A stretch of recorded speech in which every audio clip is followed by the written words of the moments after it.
Praise the lord. హల్లెలూయా. యేసుక్రీస్తు నామమున శ్రోతలందరికీ వందనాలు. మరొకసారి దేవుడు మనకిచ్చిన గొప్ప అవకాశాన్ని బట్టి దేవునికి వందనాలు చెప్తూ ఆయన వాక్యాన్ని ధ్యానించుకుందాం. చిన్న ప్రార్థన చేసుకుందాం. దయామేడ యేసునాయన స్తోత్రం ప్రభా. తండ్రి, ఈరోజు ఆత్మీయంగా ఎలా ముందుకు కొనసాగాలో ఆ విషయాలు ధ్యానించుకుంటుండగా తండ్రి, మాకు అవసరమైన జ్ఞానం దయచేయమని, అవసరమైన పాఠాలు నేర్పించమని, నా ద్వారా మీరే మాట్లాడమని యేసుక్రీస్తు నామమున వేడుకొంచున్నాను తండ్రి. ఆమేన్. ఈరోజు నా టాపిక్ ఏమంటే, స్తబ్దత వదిలి ముందుకు సాగుదాం. స్తబ్దత అంటే మీకు చాలామందికి తెలిసే ఉంటుంది. We are just stagnant in one place. ఆ స్టాగ్నేషన్ వదిలి ముందుకు పదండి అని దేవుడు మనతో చెప్తూ ఉన్నాడు. మనము ఒక చోటనే అట్లనే కూర్చుండిపోతూ ఉన్నాం. మనము చక్కగా వాక్యం చదువుకుంటున్నాము, రోజు బైబిల్ చదువుకుంటున్నాం, రోజు ప్రార్థన చేసుకుంటున్నాం, రోజు వాక్య ధ్యానం చేసుకుంటున్నాం, ఇతరులకు కూడా చెప్పగలుగుతున్నాము. ఇంకా చాలు, ఆదివారం చర్చికి వెళ్తున్నాము అంటే సరిపోదండి. దేవుడు మనల్ని ముందుకెళ్ళమంటున్నాడు. ఎక్కడేసిన గొంగలు అలాగే ఉండకూడదు, మనం ముందుకు సాగాలి అని ఆయన ఉద్దేశం. ఒకసారి మీరందరూ కూడా ఆత్మీయంగా ఎదగాలని ఆసక్తి కలవారై ఉన్నారని నమ్ముచు దేవునికి స్తుతులు అర్పిస్తున్నాను. మనలో చాలామంది నులివెచ్చని క్రైస్తవులుగా ఉంటూ ఉన్నాం, లూక్వామ్ క్రిస్టియన్స్. కాబట్టి ఈరోజు దేవుడు ఈ స్తబ్దత వదిలి ముందుకు వెళ్ళమని నా ద్వారా మీతో మాట్లాడుతూ ఉన్నాడు. ఒకసారి ద్వితీయోపదేశకాండము 2-3 వచనాల్లో ఉన్న వాక్యం నేను చదువుతున్నాను. ఇజ్రాయెల్ జనాంగంతో దేవుడు చెప్తున్నాడు ఈ మాటలు. మీరు ఈ మన్యం చుట్టూ తిరిగిన కాలం చాలును, ఉత్తర దిక్కుకు తిరుగుడి అని ఇజ్రాయెల్తో దేవుడు చెప్పిన మాటలు. మన్యం చుట్టూ తిరగడము అంటే దానికి అర్థము ఉన్న చోటనే అట్టుగుటి తచ్చాడుతూ గుండ్రంగా తిరుగుతూ అలాగే ఉండిపోవడం. ఇజ్రాయేలీలు వాగ్దాన దేశమైన కనాను గడప యుద్ధకు వెళ్ళారు. ఫ్యూ డేస్లోనే వాళ్ళు వాగ్దాన దేశానికి వెళ్ళి ఉండాల్సింది. కానీ అక్కడ దేవునిపై వాళ్ళు సంపూర్ణ విశ్వాసం కనపరచలే. దేవుడు చెప్పినాడు, వెళ్ళండి, మీకు వాగ్దాన దేశం ఇస్తాను అని. వాళ్ళు దేవునిపై సంపూర్ణ విశ్వాసం ఉంటే వెంటనే దేవుడిచ్చిన ప్రార్థనకి వెళ్ళి ఉండొచ్చు. దేవుని మాటపై విశ్వాసం ఉంచక వారు పంపిన వేగుల మాటలు నమ్మారు. 12 గోత్రాలు రిప్రజెంటేటివ్స్ 12 మంది వేగుల వారిగా పంపిస్తే వాళ్ళేం చేశారు? 10 మంది ఏమో భయపడి తిరిగి వచ్చారు. అక్కడ చాలా భయంకరంగా ఉంది పరిస్థితి, మనం పోలేము అని. 2 యెహోషువ కాలేబు దేవుడిచ్చిన వాగ్దాన దేశం పాలు తేనెలు ప్రవహించే దేశంలాగానే ఉంది అని చెప్పి వాళ్ళు తీసుకొచ్చిన ద్రాక్ష గెలలు ఇవన్నీ కూడా చూపించారు. అయినా కూడా వాళ్ళు భయపడుతూనే ఉన్నారు. ఎందుకంటే ఎక్కువ మంది చెప్పిన మాటలే వాళ్ళు నమ్మారు. దేవుని మాటల కంటే వాళ్ళ మాటలే బాగున్నాయి. యెహోషువ కాలేబు వాళ్ళిద్దరు చెప్పిన మాటలు నమ్మకుండా వాళ్ళని కొట్టి చంపబోయారు కూడా. మరి వాళ్ళని ఒక్కసారి వాళ్ళ గురించి ఆలోచిస్తే, ఐగుప్తు బానిసత్వంలో మగ్గిపోతూ ఉంటే మొరపెట్టుకున్నప్పుడు దేవుడు మోషేని పంపించి వాళ్ళని అక్కడ ఐగుప్తు బానిసత్వం నుంచి బయటకు తెచ్చాడు కదా. ఆ రోజు నుంచి అక్కడ వాగ్దాన దేశపు గడప దగ్గర, కనాన్ దేశపు గడప దగ్గర నిలబడిన వరకు ఎన్ని అద్భుతాలు చేశాడో వాళ్ళు మర్చిపోయారు. ఎర్ర సముద్రం పాయలుగా చేసి ఆరిన నేలలో వాళ్ళని లక్షలాది మంది ప్రజల్ని దేవుడు నడిపించాడంటే అది సామాన్యమైన విషయం కాదు కదా. పగలి ఎండ దెబ్బ తగలకుండా చూసుకున్నాడు, రాత్రి వెన్నెల దెబ్బ తగలకుండా చూసుకున్నాడు, వాళ్ళ చుట్టూ కాపలా ఉంచాడు, ఆయన కాంతి వాళ్ళతో పాటు నడిచింది. ఇన్ని విషయాలు జరిగినాయి కదా. వాళ్ళకు ఆకలిస్తే మన్నా ఇచ్చాడు, ఆకాశం నుంచి వాళ్ళు చేసుకునే పని లేకుండా పైనుంచి పడేశాడు. తర్వాత దప్పికేస్తుంది అంటే రాతి నుండి నీళ్లు, బండ నుండి నీళ్ళు ఇచ్చినాడు. ఇన్ని చేసినా కూడా వాళ్ళకు విశ్వాసం లేదు, కృతజ్ఞత లేదు. వాళ్ళని అనుకోవడం ఎందుకు, మనం ఎట్లున్నాం? మన కోసం, వాళ్ళకంటే ఎక్కువగా మన కోసం చేశాడు. కొత్త నిబంధన కాలంలో ఉన్న మన కోసం తన ప్రాణం పెట్టాడు. పాపులమై ఉండగా మన కోసం శరీరధారిగా ఈ లోకానికి వచ్చి శిలువ మరణం పొందినంతగా అంత భయంకరమైన శిక్ష అనుభవించాడు నీ కోసం, నా కోసం. మనం ఎంతమాత్రం కృతజ్ఞతతో ఉన్నాం. ఇజ్రాయెల్ జనాంగం గురించి మనం చరిత్ర చదువుతున్నాం కాబట్టి బైబిల్లో వాళ్ళని కామెంట్ చేస్తున్నాం. కానీ ఆ కామెంట్స్ మన వైపే తిప్పుకుంటే ఇంకా భయంకరంగా ఉంది మన పరిస్థితి. వాళ్ళకు కృతజ్ఞత లేకపోవడం చేత, వాళ్ళు నమ్మకపోవడం చేత, ఆ వేగులు వారు చెప్పిన మాటలు నమ్మినందువల్ల 38 సంవత్సరాలు ఆ మన్యం చుట్టూ తిరుగుతూ ఉన్నారు. వాళ్ళు మర్చిపోయారు, అన్నీ మర్చిపోయి వాగ్దాన దేశం వారి కొరికే ఏర్పరచబడిందనే సంగతి నమ్మలే. దాని ఫలితంగా సెయ్యూరు మన్యంలో దిక్కు తెలియని పరిస్థితిలో అక్కడక్కడే గుండ్రంగా 40 సంవత్సరాలు, 38 అంటారు, దాదాపు 40 సంవత్సరాలు తిరిగారు. ద్వితీయోపదేశకాండము 1:21 అప్పుడు వాగ్దాన దేశ గడప దగ్గరికి వచ్చినప్పుడు ప్రభు ఏం చెప్పాడు? ఇదిగో నీ దేవుడైన యెహోవా ఈ దేశమును నీకు అప్పగించను. నీ పితరుల దేవుడైన యెహోవా నీతో సెలవిచ్చినట్లు దాన్ని స్వాధీనపరచుకొనము, భయపడకుము. ఆల్రెడీ చెప్పినాడు భయపడద్దండి అని. ఇది మీకోసం ఏర్పాటు చేసిన యుద్ధాలు నేనే చేస్తాను. అక్కడ శత్రువులు లేరని కాదు, శత్రువులు ఉన్నారు, కానీ వాళ్ళను జయించే శక్తిని మీకు లేకపోవచ్చు, కానీ నాకుంది కదా. ఇన్ని మాటలు చెప్పినా కూడా ఆయన నమ్మకుండా వాళ్ళు భయపడిపోయారు. 10 మంది వేగులు చెప్పిన మాటలే నమ్మారు. అక్కడున్న ఆకాశం నుండి ప్రాకారములు చాలా గట్టివి, చాలా భద్రపరుచుకున్నారు వాళ్ళు. జనులు బలిష్ఠులు, ఎత్తరులై ఉన్నారు అని చెప్పినందున భయపడ్డారు. అక్కడికి వెళ్తే యుద్ధాలు చేయాలి, కష్టపడాలి అని వెనుకాడారు. ఎందుకంటే చక్కగా మన్నా తింటూ బండ నుంచి నీళ్ళు తాగుతూ ఎక్కడుండే వాళ్ళు అక్కడే ఉన్నారనమాట. అందుకే ముందుకు వెళ్ళే బదులు వెనక్కి తిరిగారు. విజయం వైపు అడిగేసే బదులు సెయ్యూరు మన్యంలోని దేవుడిచ్చే మన్నాను తింటూ బండ నుంచి నీళ్ళు తాగుతూ గడపదలుచుకున్నారు. అక్కడే ఉంటే ఏ యుద్ధాలు కష్టాలు లేవు కదా అనుకున్నారు. అక్కడే ఉంటే ఎదుగుదల ఉండదు, విజయం ఉండదు. కానీ వారు నులివెచ్చిన క్రైస్తవులుగా మనం ఎట్లా ఉన్నామో అలాగే ఉండిపోయారు. మనలో చాలామంది ఈనాడు సంఘాలలో నులివెచ్చిన క్రైస్తవ్యమే ఎక్కువ కనపడతా ఉంది. కాంప్లిసెన్సీ. మిగతా వాళ్ళు ఎట్టబోతే మనకెందుకు, మనం సేఫ్, మనం రక్షింపబడ్డాం, రక్షణ శాశ్వతం కాబట్టి మనల్ని పరలోకానికి తీసుకెళ్తాడు దేవుడు. అక్కడ మెప్పు పొందాలా అనే ఆలోచన మనకు లేదు. దేవుడు మనకిచ్చే బహుమతుల్లో సంపాదించుకోవాలి, దానిల కోసం మనం ఎదురు చూడాలన్న ఆశ మనలో లేదు. ఎక్కడుండే వాళ్ళం అక్కడే ఉంటూ ఉన్నాం. అది చాలా బాధాకరం. ఈ కొత్త సంవత్సరంలో ప్రవేశించాము, మనం ఇంకా ఇలాగే ఉంటే ఎప్పుడు ఆత్మల సంపాదకులుగా తయారవుతాం? ఒకసారి ఆలోచించండి. ఇప్పుడు ప్రభు వారితో ఇక చాలు, ఉత్తర దిక్కుకు తిరిగి కనాను వైపు బయలుదేరి వెళ్ళండి అంటున్నాడు. కనాను ఈనాడు మనకు పరలోకానికి సూచనగా ఉంది. మనం స్తబ్దతతో ఉండక గమ్యం వైపు వెళ్ళాలి. మనకు వాగ్దాన దేశము పరలోకం, మన గమ్యం అదే. నిత్య జీవంలోకి వెళ్ళాలి, దేవుని దగ్గర ఉండాలి అంటే మనం కొన్ని పనులు చేయాలి, కొంత కష్టపడాలి. కేవలము యేసుప్రభుని సొంత రక్షకునిగా అంగీకరించాము కాబట్టి మనం రక్షణ పొందాము, మనము కమ్యూనల్లో పాల్గొంటున్నాము, బలారాధన తీసుకుంటున్నాము, బాప్తిజం తీసుకున్నాము, వీఆర్ ఓకే అని అనుకుంటే సరిపోదండి. అదే స్తబ్దత అంటే. మనం ఇక్కడే ఉన్నాం, ఇక్కడే ఉంటాం.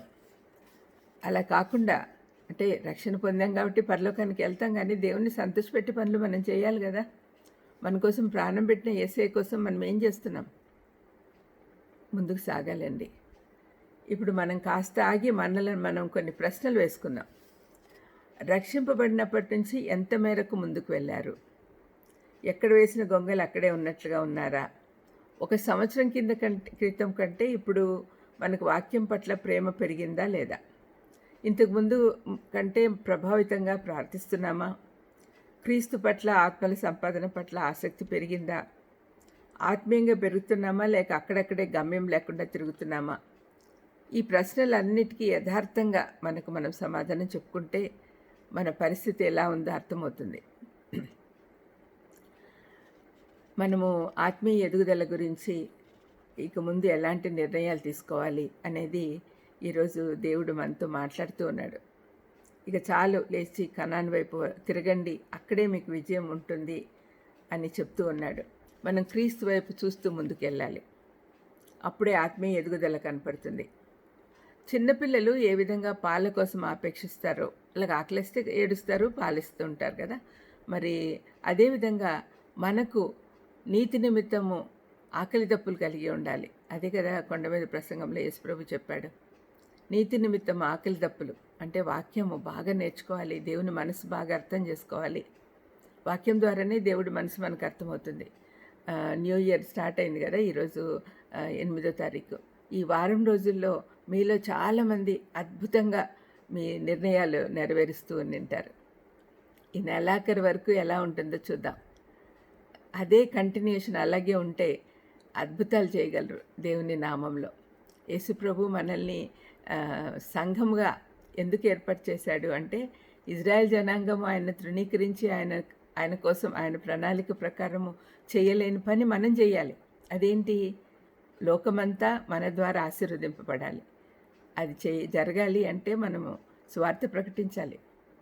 మన కోసం యేసుప్రభు ఈ లోకానికి వచ్చాడు, సిలువలో మరణించాడు, 3వ రోజు తిరిగి లేచి పరలోకానికి ఎక్కి తండ్రి కుడి పార్శ్వమున కూర్చొని మన కోసం విజ్ఞాపనలు చేస్తున్నాడు. ఆయనను విశ్వసించిన వారికి ఆయన ఒక్కటే మార్గం పరలోకానికి వెళ్ళడానికి, తండ్రి దగ్గరికి వెళ్ళడానికి. ఇటువంటి విషయాలు మనము నశించిపోతున్న ఆత్మలతో చెప్పాలి. మన చుట్టూ ఎంతోమంది నశించిపోతున్నారు. అంతెందుకు, మన కుటుంబంలోనే ఎంతోమంది, మన ఇంట్లోనే ఎంతోమంది నశించిపోతున్నారు, నిజమైన రక్షణ లేకుండా ఉన్నారు. చాలామంది బాప్తిసం తీసుకున్న వాళ్ళు కూడా హృదయానికి బాప్తిసం లేదు.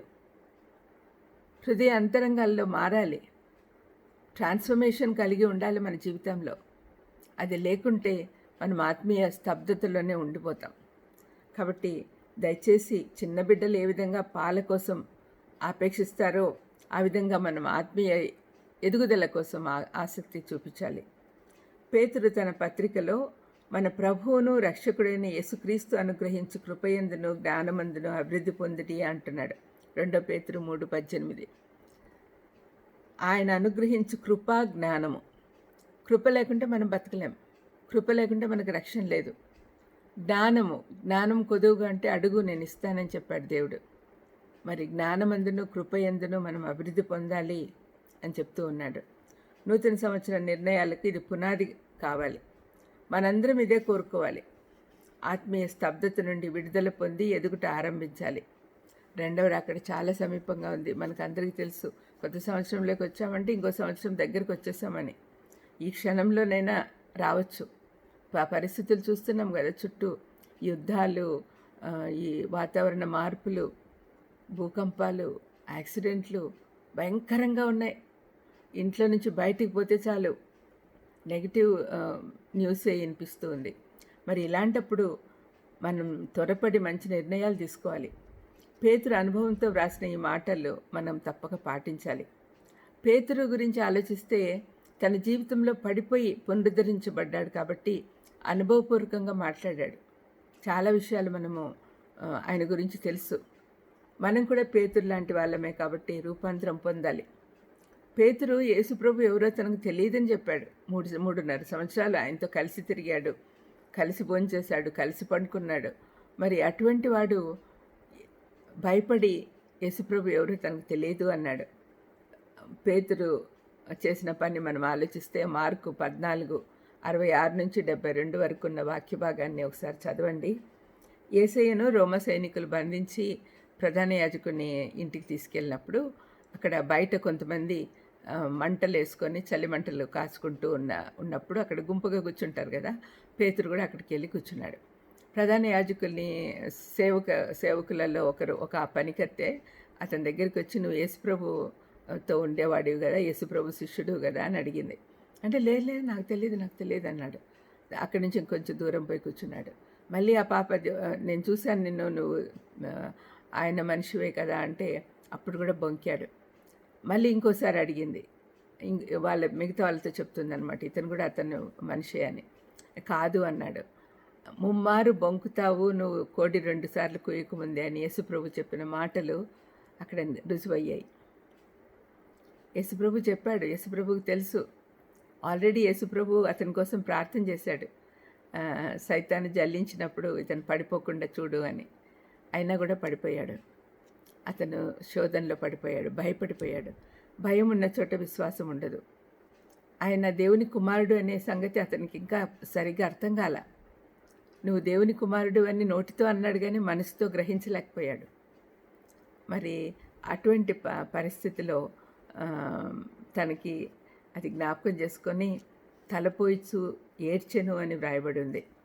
ప్రభుపై సంపూర్ణ విశ్వాసం లేనందున ఆ విధంగా భయపడి అబద్ధం చెప్పాడు. కానీ ప్రభు పునరుద్ధానుడై తిరిగి లేచాక అతనికి కనపడినప్పుడు పూర్తి విశ్వాసం వచ్చింది. అయ్యో, ఆయన దేవుని కుమారుడు అని నేను నోటితో చెప్పింది నిజమే కదా, మరి నేను ఎట్లా బొంకాను, ఎట్లా అబద్ధాలు చెప్పగలిగాను అని తను తానే ప్రశ్నించుకుంటూ కుమిలిపోయాడు. అయితే దేవుడు అతన్ని దయతలిచి తిరిగి అతన్ని సముదాయించాడు. నేను సంఘం కడతాను, దాంట్లో నువ్వు పెద్దగా ఉంటావు అని కూడా చెప్పాడు. అప్పటికి ధైర్యం రాలేదు. పూర్తి విశ్వాసం పెంపొందించుకున్నాడు కానీ ఇతరులకు చెప్పడానికి కావాల్సిన ధైర్యం రాలే. అపొస్తలుల కార్యం 2వ అధ్యాయంలో యేసుప్రభు ఆరోహణుడు అయ్యాక ఆయన చెప్పినట్లుగా ఎప్పుడైతే పరిశుద్ధాత్మ వారిపైకి వచ్చాడో అప్పటి నుంచి చాలా ధైర్యంగా సువార్త ప్రకటించడం మొదలుపెట్టాడు. అపొస్తలుల కార్యం 2వ అధ్యాయంలో చూడండి, పరిశుద్ధాత్మని సాయంతో ఎంత ప్రభావితంగా సువార్త ప్రకటించాడు అంటే అప్పటికప్పుడు 3,000 మంది బాప్తిసం పొందారు. సామాన్యమైన విషయం అండి. భయపడి దాక్కుంటున్న పేతురు, భయపడి నాకు అసలు యేసుప్రభువే తెలియదు అని భయపడిన పేతురు విశ్వాసంతో ధైర్యంగా బోధించినప్పుడు పరిశుద్ధాత్మ సాయంతో 3,000 మంది మారారు. అంటే మనకి ఏం కావాలి? ఆత్మీయ ఎదుగుదలకు పరిశుద్ధాత్మ దేవుడి సాయం కావాలి. ఆత్మీయంగా ఎదుగుతూ స్తబ్దత నుంచి బయటికి రావాలి అంటే మనంతటా మనం రాలేం. యేసుప్రభు శక్తి కావాలి. పరిశుద్ధాత్ముడు మనలో ఉన్నాడు కాబట్టి ఆయన మాట ప్రకారం మనం నడుచుకోవాలి. మన మనసుని కుండలోని విషయాన్ని గుర్తించి దాన్ని బట్టి పశ్చాత్తాపడి క్షమాపణ పొందిన తర్వాత పరిశుద్ధాత్మపై ఆధారపడితే ఆత్మీయ ఎదుగుదల ప్రారంభమవుతుంది. పేతురు యొక్క జీవిత ప్రయాణంలో మనం నేర్చుకునే పాఠం ఏమిటి? అపజయము అతనికి విజయపదం వైపు నడిపించే మొదటి మెట్టయింది. తన స్వానుభవం నుంచి నేర్చుకున్న పాఠాలను తన జీవితం ద్వారా ఇతరులకు నేర్పించుటే కాకుండా తన పత్రికల ద్వారా సలహాలు రాసి పెట్టి ఉంచాడు, భద్రపరిచాడు. మన జీవితంలో గత సంవత్సరాల్లో పొందుకున్న అపజయాలు విజయం వైపు నడిపించే సోపానాలు అవ్వాలి. అపజయాలు నిరుత్సాహం వైపు నడిపించకూడదు. ఈ మధ్య డిప్రెషన్ అంటూ అందరూ అపజయం, ఏదో చిన్న ఫెయిల్యూర్ వచ్చినా కూడా భయపడిపోతూ ఉంటారు. యాక్చువల్గా ఫెయిల్యూర్ అనేది మనకు విజయానికి మొదటి మెట్టు కావాలి. భయపడకూడదు, నిరుత్సాహపడకూడదు. నేను ఈ మధ్య ఒక ఇంటర్వ్యూ వింటా ఉన్నాను, ఒక కలెక్టర్ ఐఏఎస్ ఆఫీసర్ది. అతను ఎన్నిసార్లు ఫెయిల్ అయినాడు, 3 సార్లు ఫెయిల్ అయినాడు. డిస్కరేజ్ చేశారు అందరూ, డిసప్పాయింట్ అయ్యాడు. అయినా కూడా ముందుకు సాగాడు. అదే విజయం. ఒక యేసుప్రభుని గురించి తెలియని వాడే అట్లా చేయగలిగితే యేసుప్రభుని గురించి తెలిసిన మనము ఇంకెంత విజయం వైపు నడవాలి. కేవలం సెక్యులర్ జాబ్స్లో కానీ సెక్యులర్ వరల్డ్లో కానీ కాదు, ఆత్మీయ జీవితం సైమల్టేనియస్గా దేవుని దయందు మనుషుల దయందును పెరిగాడు అని యేసుప్రభుని గురించి రాయబడి ఉంది కదా. అలాగే మనం కూడా అపజయాలు మనల్ని విజయం వైపు నడిపించాలి. అందరికంటే గొప్ప మాదిరి యేసుప్రభువే. లూకా 2:52లో ఆ మాటలు రాస్తున్నాయి. యేసు జ్ఞానమందును వయస్సు ఎందును దేవుని దయ ఎందును మనుషుల దయ ఎందును వర్ధిల్లుచుండెను అని రాయబడి ఉంది. ఆయన సంపూర్ణతలో విధేయత, శ్రమలు తోడ్పడ్డాయి. ఆయన సంపూర్ణుడే కదా. ఆయన కూడా శ్రమలు ఎప్పుడు పడలేదు కాబట్టి మానవుడిగా శ్రమలు అంటే ఏంటి అనేది అనుభవపూర్వకంగా తెలుసుకున్నాడు. అప్పుడే మనకు మంచి ప్రధాన యాజకుడిగా ఆయన ఉండగలడు కాబట్టి ఆ విధంగా చేశాడు. ఆయన సంపూర్ణత, ఆయన పరిపూర్ణత, విధేయత, శ్రమలు తోడ్పడ్డాయి అనే విషయము హెబ్రీయులకు 5:8లో కనపడుతుంది. ఆయన కుమారుడై ఉండియు తాను పొందిన శ్రమల వల్ల విధేయతను నేర్చుకొనెను. మన ఆత్మీయ అభివృద్ధిలో శ్రమలు, విధేయత అవసరం. క్రియారూపకంగా మనం ఏం చేయాలి, ఏమేమి అవసరమో చూస్తాం. అంటే ఆత్మీయ ఎదుగుదలకు ఏమేమి అవసరమో అని. మొదటిది, దేవుని వాక్యం ధ్యానం పట్ల ఆసక్తి కలిగి ఉండాలి. దేవుని వాక్యం అనుదినము చెయ్యాలి. మొదటి పేతురు 2:3లో పేతురు ఈ విధంగా చెప్తూ ఉన్నాడు, సమస్తమైన దుష్టత్వమును, సమస్తమైన కపటమును, వేషధారణను, అసూయను, సమస్త దూషణ మాటలను మాని కొత్తగా జన్మించిన శిశువులను పోలిన వారే నిర్మలమైన వాక్యమును పాల వలన రక్షణ విషయంలో ఎదుగు నిమిత్తము ఆ పాలను ఆపేక్షించుడి అని చెప్తూ ఉన్నాడు. ఈ పాలు వాక్యానికి సూచనగా ఉన్నాయి.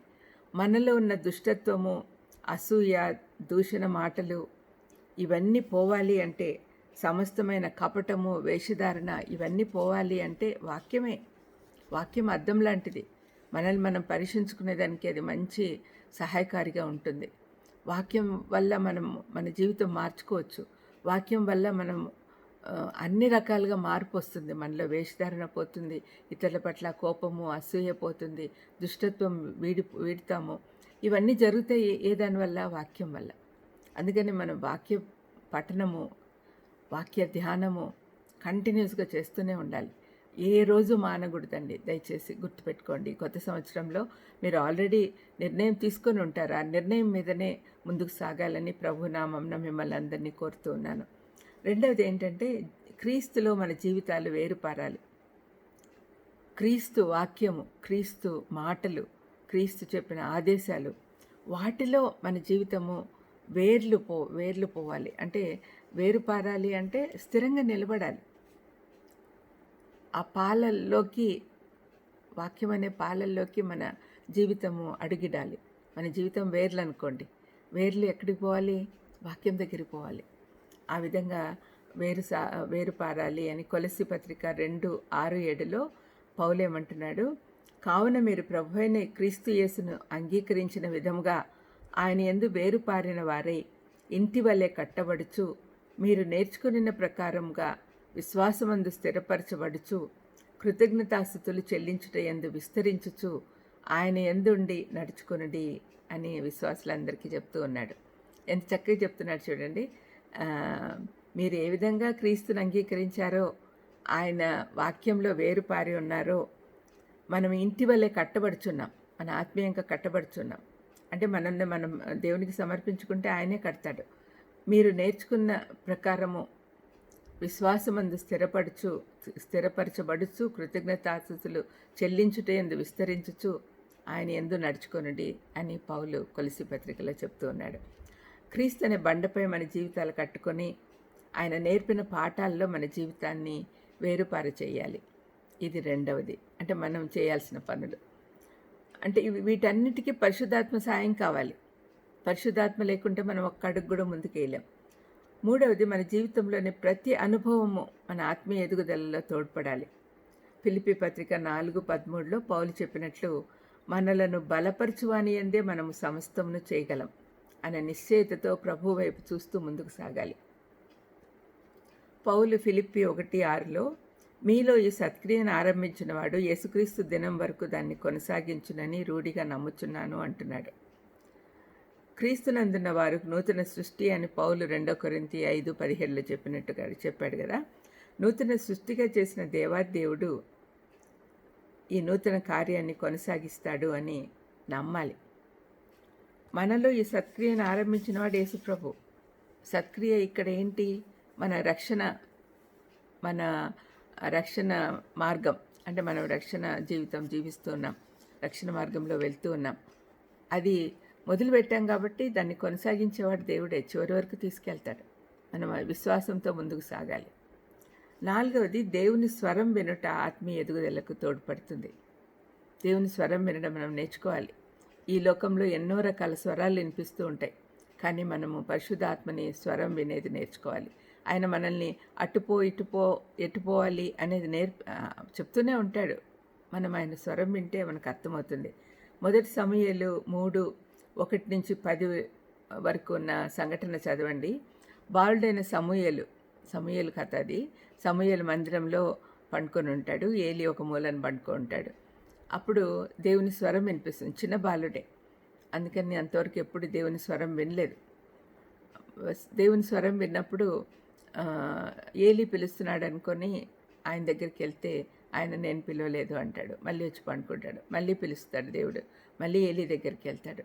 అప్పుడు కూడా నేను పిలవలేదు అన్నాడు ఏలి. మూడోసారి మళ్ళీ వెళ్ళినప్పుడు ఏలికి అర్థమవుతుంది దేవుడు పిలుస్తున్నాడని చెప్పి. ఈసారి పిలిచినప్పుడు ప్రభువా నేను ఆలకిస్తున్నాను చెప్పు అని చెప్పినాడు. చెప్తే నాలుగోసారి అతనికి అర్థమైంది దేవుడు తనను పిలుస్తున్నాడు అని. ఆ పిలుపు విని అతను విధేయత చూపించాడు కాబట్టి సమూయేలు తర్వాత ఎంత గొప్ప దైవజనుడయ్యాడు, ప్రార్థనాపరుడయ్యాడు, ప్రవక్త అయ్యాడు. ఆయన మాట ఇజ్రాయెల్ జనాంగం అంతా వినేటట్టుగా చేసుకున్నాడు. అది దేవుని స్వరం యొక్క మహాత్యం. ఇజ్రాయెల్ జనాంగానికి 2 రాజుల్ని ఆయన అభిషేకించాడు, సౌలును దావీదును. కాబట్టి అంత గొప్పవాడుగా అయ్యాడు. మనం కూడా ఆత్మీయంగా ఎదగాలంటే తప్పనిసరిగా దేవుని స్వరం వినేవాళ్ళుగా ఉండాలి. తర్వాత 5వది, ఇచ్చుట ద్వారా మన ఆత్మీయ ఎదుగుదల కనపడుతుంది. ఇచ్చుట అనేది ఆత్మీయ ఎదుగుదలకు కొలబద్ద అని చెప్పచ్చు. రక్షణ మార్గంలో వెళ్ళే ప్రతి విశ్వాసి హృదయంలో దేవుని ప్రేమ, కనికరము నింపబడతాయి. కాబట్టి మనం కూడా 2 కాసులు ఇచ్చిన పేద విధవరాలిగా తయారవుతాం. మార్కు 2:41-44 వరకు ఉన్న వాక్య భాగంలో ఆమె గురించి చెప్పబడి ఉంది, వినండి.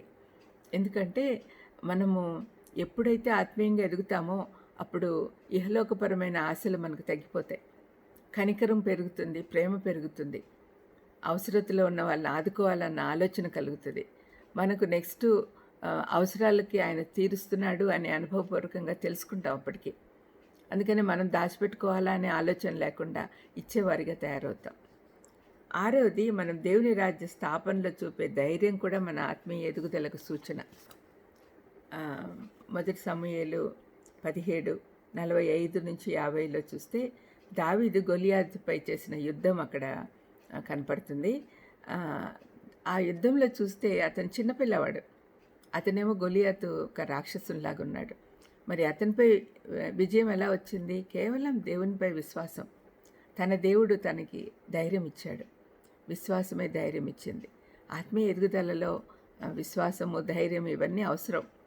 చివరిగా ప్రాముఖ్యమైన లక్షణము ప్రార్థనా జీవితం. ప్రార్థన లేకుంటే దేవునితో సంబంధం ఉండదు. తద్వారా స్తబ్దత నెలకొంటుంది. మనం ఆత్మీయంగా ముందుకు సాగలేం. కాబట్టి ప్రార్థన చాలా అవసరం. ఇవన్నీ విన్న మీరు మరొకమారి దేవుని మాటలు మనం గుర్తు చేసుకుందాం. ఇక చాలు, కనాను వైపు వెళ్ళండి, స్తబ్దత మాని ఆత్మీయంగా ఎదగండి అని దేవుడు మనకు చెప్తున్నాడు. మనం ఆయన మాటలకు లోబడి ఉందామా? ప్రార్థన చేసుకుందాం.